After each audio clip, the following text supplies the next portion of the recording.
The views and opinions on the Craig L. Hayes Show do not necessarily reflect those of Westgate Resorts ownership or management.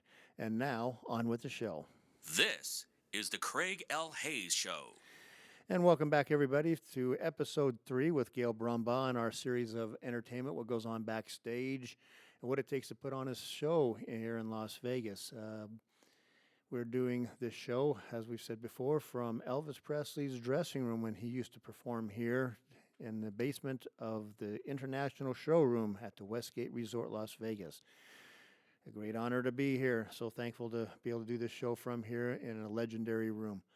So, Gail, here we are again. We've gone through some of your career. We've done some of the stuff.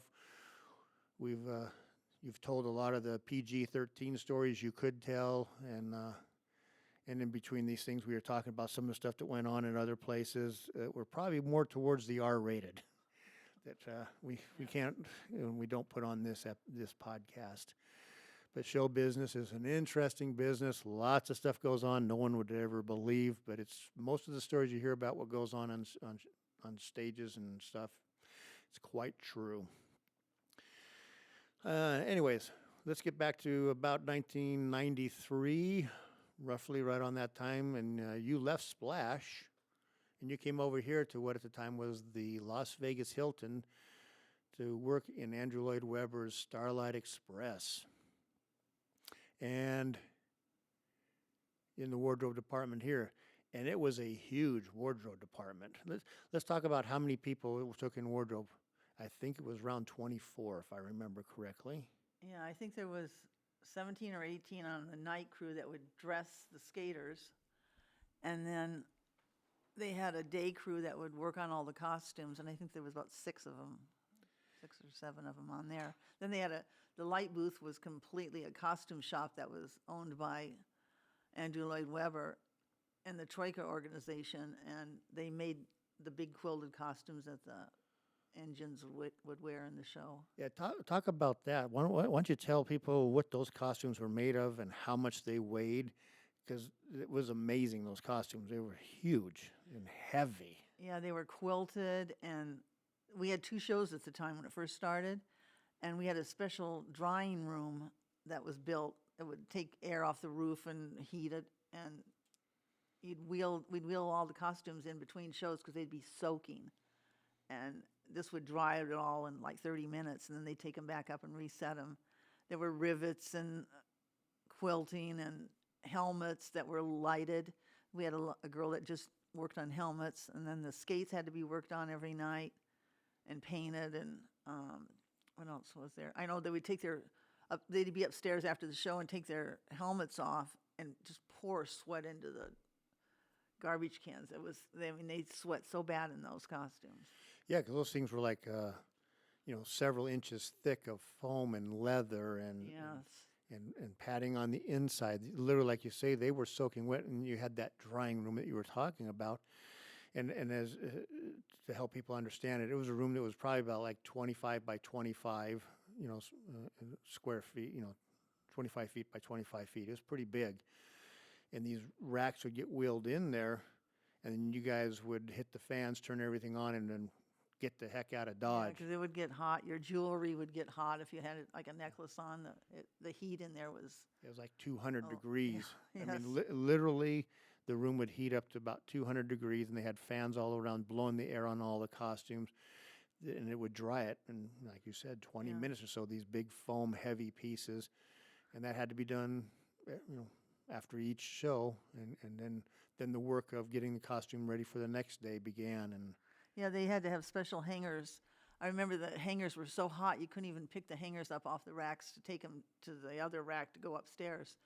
And they had to have special hangers made from like an aluminum hanger that they had to order, and I think they had it specially made for these costumes because they had to hold a lot of weight, and it had to not get so hot.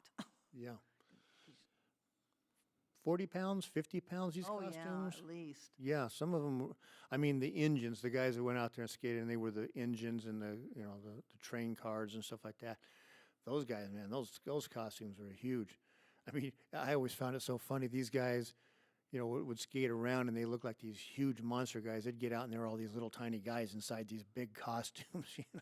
Yeah, they had understudies downstairs in case anybody fell or hurt themselves. They had like 6 or 7 of them downstairs waiting to go on at any second. And we only had like less than 2 minutes to get the guy out of the costume, have the understudy come, dress him. He had 2 dressers in there. The sound man was in there to adjust the sound, his microphones, and then the light girl had to bring his helmet down and Then hair and makeup had to do their stuff on him real quick. So so there was like a lot of people working on this guy really quick, but we made it every time. But everybody was working really fast because they would have to come down into the basement to get dressed. That's where all the pieces were, and everybody was waiting. yeah, a lot of people on there. And just so everyone understands, in these big shows, when you have a big crew, you have a lot of interpersonal problems going on. Yes. People get very jealous and don't like each other. People are people. Show business, the people are people too. They wouldn't. If the main characters would always have their personal dressers, and others would be upset if they weren't chosen to be a personal dresser. And I mean, it's just funny how people act on these things, but it's just people being people. This is what it is. Yeah, I'd have when they came off to change their costume, there was one at the top taking off the top part and one at the bottom taking off the skates, and then those 2 would be fighting over the. It was a wild batch. Yeah, but most of them had never worked anywhere else because we needed a lot of people quickly, and they didn't understand really how easy they had it until after the show closed and they had to go to to the MGM and you have to really work. Yeah, things like that the costumes were not as heavy per se in some ways, but yeah, you never stopped changing. You never stopped working on a show. And wardrobe is one of the departments that, on these big production shows, they actually work the hardest, just so everybody knows. I think wardrobe does more work, and they all put in more labor. Yeah, the guys on the stage pushing the scenery around, well, they push a piece of scenery, they lock it in place, and next one they push it over in place, lock it in. And it's heavy, but it's not nonstop. Whereas wardrobe, I never saw them stopping. They, because people were coming on and off nonstop, and next costume would come off, throw that on them, they'd run back out there, So And preset the next time they came off, you had to have everything ready for when they came off again. So to me, especially in the production shows, wardrobe, are the champions of that of the production shows, and We had a skate shop too. The prop guys, stagehands were. We took care of the boot, and then anything below the boot, the blades, it had to be all taken up to the prop department so they could check those out, check the screws and everything. Yep, every day. Every single day. They Yeah. had to check every set of skates. You guys would take and check all the like you say, the leather, and make sure the And paint 'em. skates were painted and touched up and ready to go. And then they would bring them to the guys on the stage, and they would go through every nut, bolt, screw, wheel, bearing, everything, and make sure that they were ready to roll for that show. And that was their job, taking care of that stuff. And yeah, Yeah, a it was lot of people. work. 24 stagehands, 24 wardrobe, roughly, to do that show. Well, they were split up. Like I said, I had like 17 or 18 at night to dress, and then we had a daytime. We had 6 or 7 in a costume downstairs here in the dressing rooms. They would repair everything that happened the night before, and they would come in during the day and do everything and set it up for us at night. Plenty of work to do for everybody, that's for sure. Oh yeah.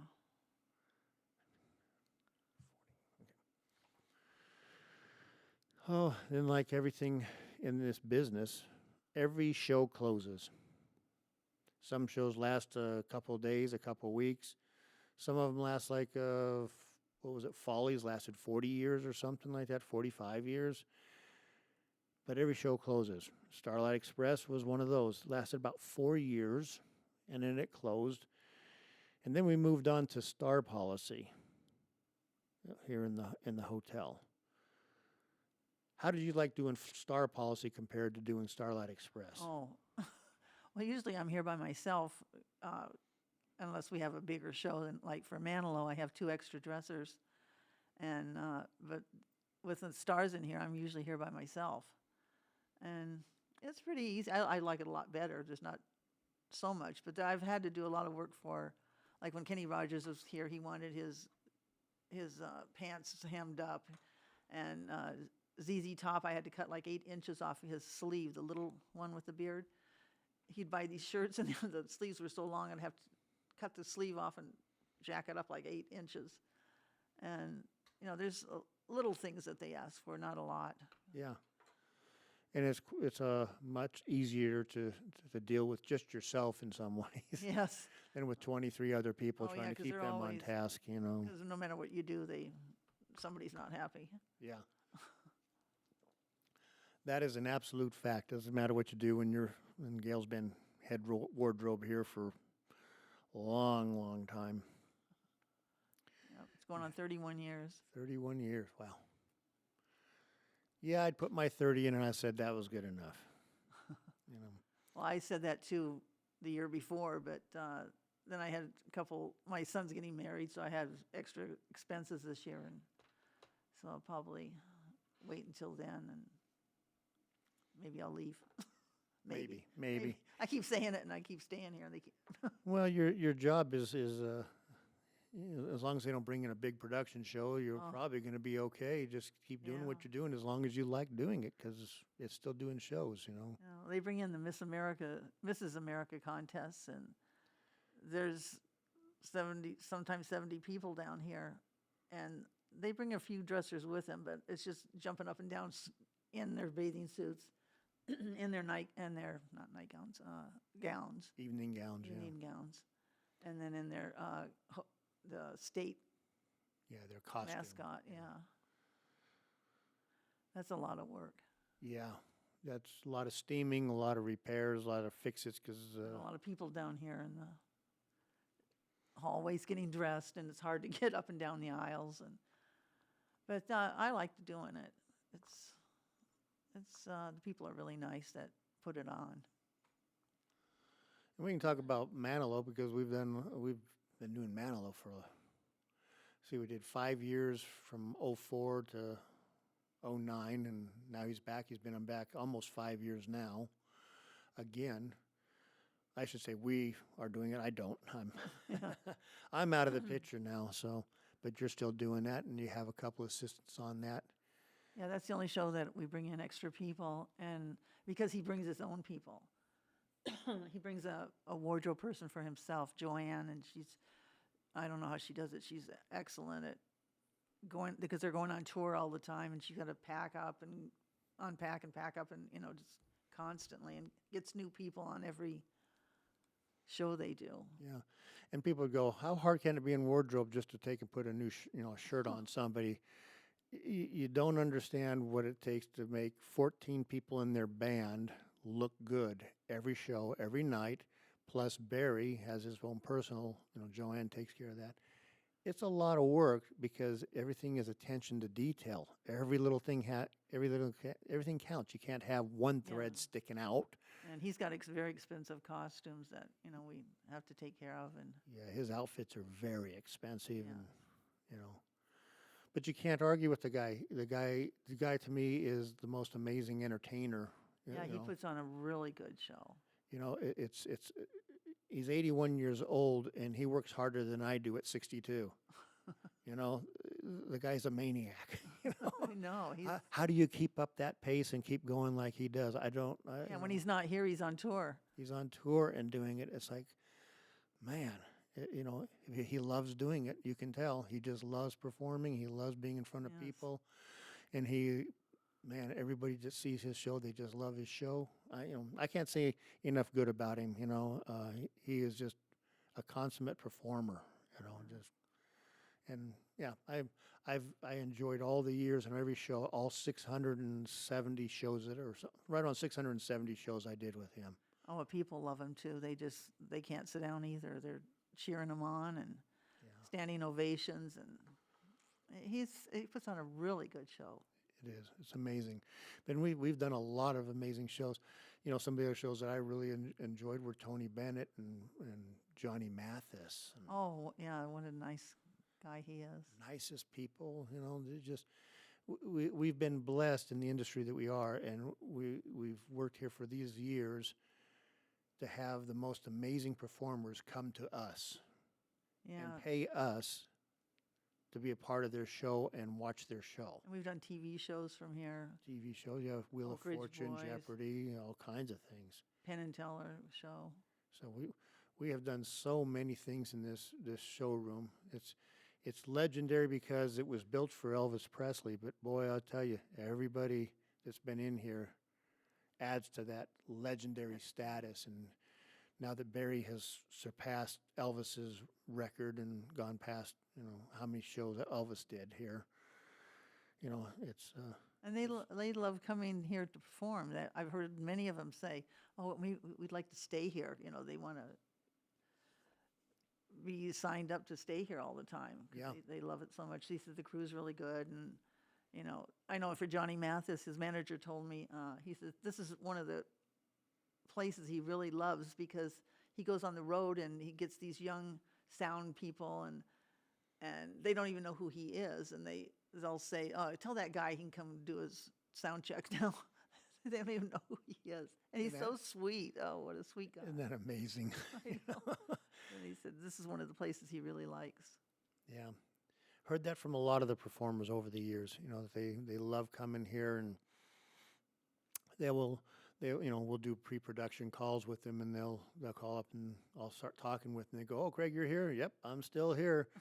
And they'll say, "Well, who else?" And I'll say, "Well, Swift is here, and whoever's on lighting is here, and Gail is here." "Oh, wow, that's great. Everybody's there. We're fine. We'll just see you Yeah. on that day, and we'll do our thing because you guys know what we're doing." I mean, Yeah, it's the only place I've ever worked where everybody comes in, all the stage crew. They just come in and go to their spots and start the show. I mean, it's not like you have to watch them all night long and make sure they're doing what they're supposed to. no, They and just then- come right in and go to their places. And I mean, I come in and nobody ever checks on me down here to even see if I'm here. Well, we've always figured Gail's going to be here, and Yeah, like any one of us, you know, it's yeah. no. This has been an amazing time working in the business that we've worked in. We've worked around each other for a lot of years. Our crazy time over at Splash and Riviera doing Oh, all yeah. that stuff, and then 30 years I worked with you here for 30. Yes. It How was could- weird when you left a couple months ago. It's like you're not here anymore, and it was just very strange. It was very strange for me too. Yeah. Yeah. But Glenn, we got Glenn, and I worked with him at the Riviera 30 Yeah, so- years ago. So It's like we keep getting Riviera people popping back in here to do things. So yeah, and he's doing a good job. yeah, But I know you hate to leave. I had to leave one time for 3 months for the pension checks. Because of my pension, I had to leave for 3 months. And I remember crying all the way out to the car because I wasn't going to be here for 3 months. And then 3 months later, I was crying because I had to come back to work. and now you're back in, Now in I'm the back. middle of it, and I know, it's But you hard to got- let go. I know. but you got a great thing going. I mean, you're retired, and you get to pick out which show you want to work here, and you know, some shows you want to come in and do, and some you turn over to either Shelley or to Dwayne. And we're going to talk to Dwayne later this afternoon. We're going to talk to him about showbiz too. He's been around quite a while on this stuff. But that's nice. You can do that. You can just pick and choose. You get Yeah. to say, "Oh, I don't feel like doing that show. I think I'll just take that show off and go do another show." You know, Yeah. nice. Not everybody gets to do that, but this place is very accommodating. Oh, on they things are. like that. The management I've never had a problem with them, and they've always been so nice. And I have no complaints at all. Nope. No, they have really taken good care of all of us here, and they've kept us working for a lot of years and times that we're a little struggling out in the economy and stuff like that. They kept us working, found shows for us to do, and thank you to this place for doing that. Yes. We all benefited greatly from that. So, any other stories you can think of Oh, there's been so many, and I don't know. I really liked working when the Smothers brothers were here. They were Dickie Smothers. He was an environmentalist, and he'd always come in when I was doing the laundry, washing their shirts, and he had to check out my machines and check out what kind of soap I was using, and he said, "I saw your wife must love you, you know, when she's doing laundry." And he says, "Well, there's three things my wife I demand of my wife. She has to not spend too much money, keep the house clean, and make sure she does the laundry right." 'Cause he liked a certain wash machine, and you know, they were so funny and so nice. They were great. Tommy and Dickie were just Yeah. amazing. Some of these old Vegas acts, you know, we're losing a bunch of them. But, you know, Tony Bennett, we lost him, a year ago or so, and Yeah. you know, He always walked around down here with his jacket on, but not his pants, because he didn't want to sit in them and ruin the crease. So he'd put them on right when he was going out on stage. Yeah, a lot of them do that. They don't want to wear the pants because if they sit down, then they put, A crease in, crease in them, or ruins they it. ruin them. It doesn't look as nice out there. So, wonderful people we've gotten to work with, Oh, yes. and you're still getting to work with them. Well, you come in once in a while. Aren't you going to do that once in a while? I don't know. I'm pretty much thinking I'm out of it. Yeah. I'm out of it, and this is the stuff I'm enjoying doing. This is the stuff I like doing the talking to people about show business. This is my show business fix. Yeah, see, when I'm home and not doing a show, I love it, because you've worked 2 shows a night for so long, and a long time, and I like being home, just sitting there doing nothing. So, Yeah, I can't do the nothing, so I found this to occupy my time and find people to interview, and then I do my monologues where I talk about other things that probably drive other people crazy, but that's okay, you know. Well, anyways, Gail, thanks for being a part of the Craig L. Hayes Show. oh, sure, anytime. Sounds official, doesn't it? Yes, it does. I was really nervous because I've never done anything like this, but it was easy. It's easy, right? And it's kind of fun talking about the old Yeah. the things that are going on. It's a history that we need to preserve. Yeah, and we have so much in common with the shows we worked. We know what we're talking about. I mean, Yeah. that's what's nice about it. You're not surprising me, and I'm not surprising you, because we all did the same shows for the last 37, 38 years. So Some of your brothers work here sometimes, and Yeah. my sister works here. I used to bring her in for Manilow until she broke her leg, and yeah, so it's a family thing, and your niece yeah, works but, over yeah. next door. Your oh niece yeah, works she's next had a door. wardrobe in the nightclub. So it's one of those things. We'll probably grab her and see if she wants to do an interview sometime. You know, I love hearing from everybody and anybody I can in the business about their stories and the history that that we're trying to preserve on this show. And anyways, I get to learn things from a lot of people, and I have enjoyed this day.